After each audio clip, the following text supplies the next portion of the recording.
नमस्कार दोस्तों। आज के इस वीडियो में हम चर्चा करेंगे जुलाई 2024 के लिए धनु राशि का संपूर्ण राशिफल। धनु राशि के लिए जैसे आप देख रहे हो कि आपके षष्ठ और अष्टम भाव में बहुत सारे जो ग्रह है वो आ चुके हैं। षष्ठ और अष्टम स्थान होता है जो कि अशुभ स्थान माना जाता है। षष्ठ स्थान को रोग का स्थान भी कहा जाता है या फिर रोग स्थान कहा जाता है, या फिर अष्टम स्थान को मृत्यु स्थान कहा जाता है। तो बहुत सारे जो ग्रह है वो आपके षष्ठ और अष्टम स्थान में आ चुके हैं। तो उसके जो प्रभाव परिणाम होंगे वह जुलाई महीने में किस प्रकार से हो सकते हैं, ऐसी कौन सी बातें हैं जो कि जान लेना बहुत ज़्यादा आवश्यक है, ऐसी कौन सी बातें हैं जो कि प्रत्यक्ष रूप में करनी चाहिए। आपका शरीर स्वास्थ्य, आपका लव लाइफ, आपकी आर्थिक स्थिति, उसी प्रकार आपका जो करियर है वो किस प्रकार का होगा, सभी के बारे में डिटेल में चर्चा इस वीडियो में हम करने वाले हैं।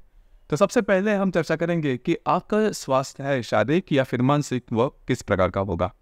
जैसे कि आपके राशि का जो स्वामी है गुरु, जो कि आपके षष्ठ भाव में भ्रमण कर रहा है, और आपके षष्ठ भाव में 13 तारीख के बाद जो मंगल है वो भी भ्रमण करने वाला है। उसी प्रकार आपके अष्टम भाव में रवि और शुक्र भी आने वाले हैं। जो बुध आपके अष्टम भाव में भ्रमण कर रहा है दिनांक 7 तारीख के बाद, यह आपके भाग्य भाव में भ्रमण करेगा।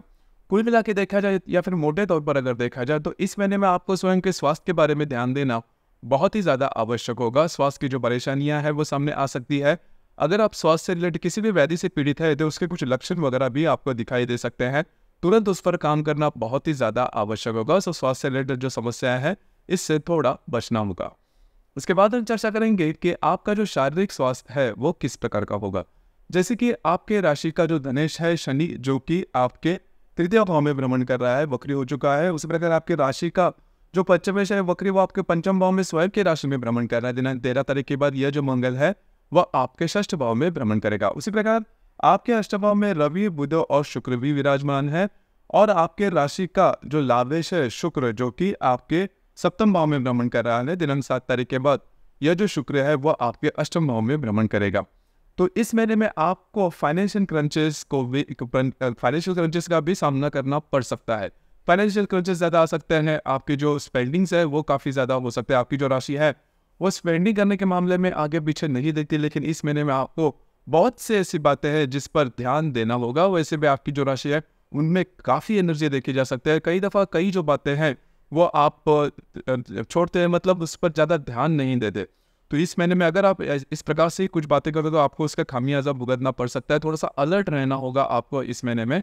तो जो फाइनेंशियल करंट जैसे बताया जा सकता है, अगर आप शेयर मार्केट में ट्रेड करते हो तो जो भी ट्रेड है वो करीबन 10-12 तारीख तक ही कीजिए। उसके बाद अगर आप कोई ट्रेड करते हो या फिर अगर आप खास करके कोई रिस्क लेते हो तो वो जो रिस्क है आपके लिए बहुत ही ज़्यादा प्रॉब्लमेटिक हो सकती है। आपके जो अंदाज है वो पूरी तरह से चूक सकते हैं, ध्यान रखें। लेकिन इस महीने में कुछ अच्छे लाभ हो सकते हैं, अनपेक्षित लाभ या फिर ईजी मनी जिसे हम कहते हैं, उस प्रकार के कुछ अनुभव आ सकते हैं। लेकिन पूरी तरह से उस पर डिपेंड नहीं रहना।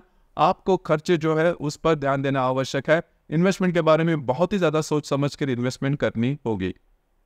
इसके बाद हम चर्चा करेंगे घर का जो सुख है वो किस प्रकार का होगा। आपके राशि का जो चतुर्थेश है गुरु, जो कि आपके राशि का स्वामी भी है, आपके षष्ठ भाव में भ्रमण कर रहा है।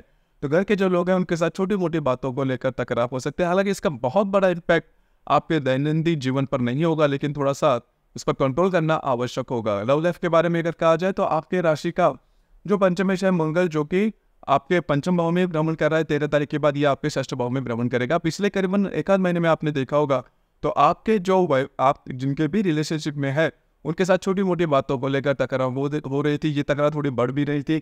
अब करीबन 13-14 तारीख के बाद का जो समय है उसमें ये जो बातें हैं वो और भी ज़्यादा एक्सट्रीम पर जा सकती है। मतलब अगर आप किसी की रिलेशनशिप में है, जो स्ट्रेस जो टेंशन है वो काफ़ी ज़्यादा एक्सट्रीम पर जा सकता है। आपको इन चीज़ों पर थोड़ा ध्यान देना आवश्यक है। आपकी जो राशि कभी कभी थोड़ा सा एरोगेंटली बिहेव कर जाती है, तो इसकी जो प्रॉब्लम है वो आपके रिलेशनशिप में इस महीने में ज़्यादा देखी जा सकती है। उसी प्रकार जो गर्भवती महिला है, खास करके इन्होंने स्वयं के स्वास्थ्य के बारे में ध्यान देना बहुत ही ज़्यादा आवश्यक होगा। स्वास्थ्य की जो परेशानियां हैं वो काफ़ी मायनों में ज़्यादा हो सकती है। जो विद्यार्थी वर्ग है उनके लिए भी ये जो संपूर्ण महीना है वो इतना ज़्यादा ठीक नहीं रहेगा। स्ट्रेस, टेंशन, परेशानियां ज़्यादा आ सकती हैं। इन चीज़ों पर थोड़ा सा ध्यान दीजिए। इसी प्रकार आपका जो स्वास्थ्य है उससे रिलेटेड भी जो 2-3 बातें हैं, जैसे कि अगर आप स्वास्थ्य से रिलेटेड किसी भी समस्या से पीड़ित है तो इस महीने में जो बातें हैं थोड़ी सी कॉन्फिडेंट हो सकती है आपको इस महीने में बहुत, क्योंकि जैसे मैंने शुरुआत में कहा कि षष्ठ और अष्टम भाव में बहुत ही ज़्यादा ग्रह आ चुके हैं। तो उसका जो परिणाम है वो आपके संपूर्ण जीवन पर हो सकता है, या फिर इस महीने में आपको ज़्यादा अलर्ट रहना होगा। इसी प्रकार अगर आप जो वैवाहिक जीवन है इसके बारे में सोचा जाए तो जो आपका सप्तमेश है बुध, जो कि आपके अष्टम भाव में भ्रमण कर रहा है दिनांक 7 तारीख के बाद, यह जो बुध है वो आपके भाग्य भाव में भ्रमण करेगा, जो कि काफी अच्छी बात होगी। मतलब आपके वैवाहिक जोड़ीदार, उनके साथ जो रिलेशनशिप थे पिछले 2-3 महीने से ठीक नहीं चल रहे थे, छोटी मोटी बातों को लेकर जो स्ट्रेस टेंशन जो है वो ज्यादा हो रहे थे, इस महीने में जो बातें हैं वो काफी महीनों में नॉर्मल हो जाएगी। करीबन 8-9 तारीख के बाद का जो समय है उसमें आप में और आपकी जो वैवाहिक जोड़ीदार है उनमें जो हार्मनी है वो काफी अच्छी देखी जाएगी। आपकी जो वैवाहिक जोड़ीदार उनके साथ कहीं बाहर घूमना फिरना हो सकता है, समय आपका काफी अच्छे तरीके से कट सकता है। तो इस संपूर्ण महीने में ये जो बात है वो आपके लिए शुभ फलदायी साबित होगी। उसी प्रकार जो भी आपका कार्य क्षेत्र है उससे रिलेटेड भी अगर देखा जाए तो थोड़ा सा घूमना फिरना ज्यादा हो सकता है, थोड़े से ज्यादा आपको एफर्ट लेने पड़ सकते हैं, लेकिन वहां पे की जो बातें हैं वो काफी ज्यादा महत्वपूर्ण होगी, इंपॉर्टेंट होगी और आपके लिए शुभ फलदायी भी होगी। तो जो भी आपका कार्य क्षेत्र है वो और आपकी जो वैवाहिक जीवन है उससे रिलेटेड अगर देखा जाए तो ये जो महीना है वो पिछले महीने की अगर तुलना करेंगे तो वो काफी अच्छा देखा जाएगा। लेकिन जो स्वास्थ्य के बारे में मैंने कहा या फिर आपकी जो इनकम है उसके बारे में, उसी प्रकार वैवाहिक जीवन जो उसी प्रकार जो भी मतलब अगर आप किसी के रिलेशनशिप में, तो वो जो बातें हैं इस पर थोड़ा ध्यान देना आवश्यक है। जो बातें हैं वो आपके लिए कॉम्प्लिकेटेड हो सकती है इस महीने में। इसके बाद हम चर्चा करेंगे कि ग्रह योगों के बारे में, उसके जो प्रभाव परिणाम है वो किस प्रकार के होंगे। जैसे कि आपके राशि दिनांक 2 तारीख को बुध और नेपच्यून का त्रिकोण योग होने जा रहा है। बुध नेपच्यून जो कि आपके चतुर्थ भाव में भ्रमण कर रहा है, जो बुध आपके अष्टम भाव में भ्रमण करेगा, दोनों का त्रिकोण योग होने जा रहा है। तो कुछ अच्छे लाभ वगैरह मिल सकते हैं, घर के जो लोग हैं उनके साथ आपकी जो इंटरेक्शन है वो काफी अच्छी देखी जा सकती है। इसी प्रकार दिनांक 3 तारीख को शुक्र और शनि का भी त्रिकोण योग होने जा रहा है। शुक्र जो कि आपके सप्तम भाव में भ्रमण करेगा और जो शनि आपके द्वितीय भाव में भ्रमण कर रहा है, हालांकि वो वक्री है। तो आपके जो वैवाहिक जोड़ीदार है उसके साथ आपकी हार्मनी बहुत ही अच्छी देखी जाएगी, उनके साथ कहीं बाहर घूमना फिरना हो सकता है, समय आपका काफी अच्छे तरीके से कट सकता है, कुछ अच्छे लाभ वगैरह भी मिलते हुए नजर आएंगे। उसी प्रकार दिनांक 11 तारीख को रवि और शनि का त्रिकोण योग होने जा रहा है। शुक्र और नेपच्यून का भी त्रिकोण योग होने जा रहा है दिनांक 11 तारीख को। तो रवि और शनि का जो त्रिकोण योग है वो आपके लिए बहुत ही ज्यादा फलदायी साबित होगा। खुद के बलबूते पर आगे बढ़ना, आपका जो भी कार्य क्षेत्र है उससे रिलेटेड महत्वपूर्ण काम जो है वो आपके लिए हो सकते हैं। उसी प्रकार अगर आप विवाहित है तो आपकी जो वैवाहिक जोड़ीदार उनके साथ भी आपकी जो इंटरेक्शन है वो काफी अच्छी देखी जाएगी। उसी प्रकार शुक्र और नेपच्यून का भी त्रिकोण योग होने जा रहा है, तो अनपेक्षित लाभ वगैरह मिलने की संभावना इन दिनों में ज्यादा बढ़ रही है। इसी प्रकार दिनांक 15 तारीख को मंगल और हर्षल की युति होने जा रही है आपके षष्ठ भाव में। अब ये जो युति है सबसे महत्वपूर्ण है, सबसे ज्यादा अशुभ फलदायी है। इस महीने में सबसे अशुभ फलदायी जो योग है वो मंगल और हर्षल की जो युति है, जो कि आपके षष्ठ भाव में होने जा रही है, जिसे हम रोग स्थान भी कहते हैं। तो यहाँ पर आपको फिजिकल डैमेज वगैरह हो सकता है, शारीरिक तौर पर ऐसी कोई बात प्रॉब्लम, मतलब कटना चिलना, इस प्रकार के जो अनुभव है, फ्रैक्चर होना, इस प्रकार के अनुभव आपको आ सकते हैं। तो जैसे मैंने कहा कि इस संपूर्ण महीने में आपको थोड़ा सा अलर्ट रहना होगा। उस प्रकार जो भी आपका कार्य क्षेत्र है वहां पर भी कुछ अनहोनी या फिर ऐसी कोई घटना हो सकती है जिसका सीधा सीधा असर आपका जो भी कार्य क्षेत्र है उस पर हो सकती है। इसी प्रकार दिनांक 21 तारीख को बुध और हर्षल का केंद्र योग भी होने जा रहा है।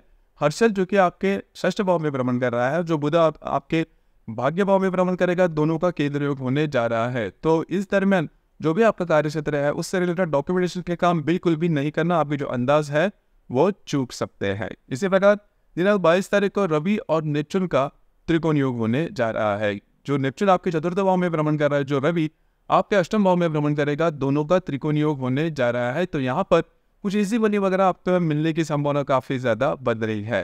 तो कुल मिला के देखा जाए या फिर मोटे तौर पर यदि देखा जाए, यदि भी जो ग्रहों के जो भ्रमण है वो आपके षष्ठ और अष्टम भाव में ज्यादा हो रहे हैं, लेकिन इस महीने में खासियत यही है कि जो ग्रहों के जो त्रिकोण योग है, जिसे नवपंचम योग कहते हैं, वो बहुत ही ज्यादा है। तो इसकी वजह से जो स्ट्रेस या फिर टेंशन आपको आएगा वो काफी मायनों में नॉर्मल रहेगा। बहुत ज्यादा इसके बारे में सोच विचार करने की जरूरत नहीं है, सीधे सीधे काम करना। सिर्फ एक बात है, कोई भी क्षेत्र है, किसी भी प्रकार का क्षेत्र है, रिस्क बिल्कुल भी नहीं लेना। इस महीने में इस चीजों पर थोड़ा सा ध्यान देना आवश्यक है। आपकी जो राशि है वो रिस्क लेने में काफी ज्यादा आगे रहती है, बस आपको इसी के ऊपर थोड़ा सा ध्यान देना होगा। इसी प्रकार इस महीने की जो अमावस है वो मिथुन राशि में है, आपके सप्तम भाव में। उसी प्रकार इस महीने की जो पूर्णिमा है, गुरु पूर्णिमा कहते हैं, वो 21 तारीख को है। जो अमावस है वो 5 तारीख को है। तो अगर आप विवाहित है तो आपकी जो वैवाहिक जोड़ीदार है उनके स्वास्थ्य के बारे में ध्यान देना बहुत ही ज्यादा आवश्यक होगा। अगर आप पार्टनरशिप के बिजनेस में है तो भी छोटे मोटे प्रॉब्लम कॉम्प्लिकेशंस करीबन 5 तारीख के इर्द गिर्द होने की संभावना ज्यादा बन रही है। तो दोस्तों ये था धनु राशि का जुलाई 2024 का संपूर्ण राशिफल। आपके राशिफल कैसे लगा, आपने किस प्रकार से अनुभव किया, नीचे कमेंट बॉक्स में जरूर कमेंट करना। धन्यवाद।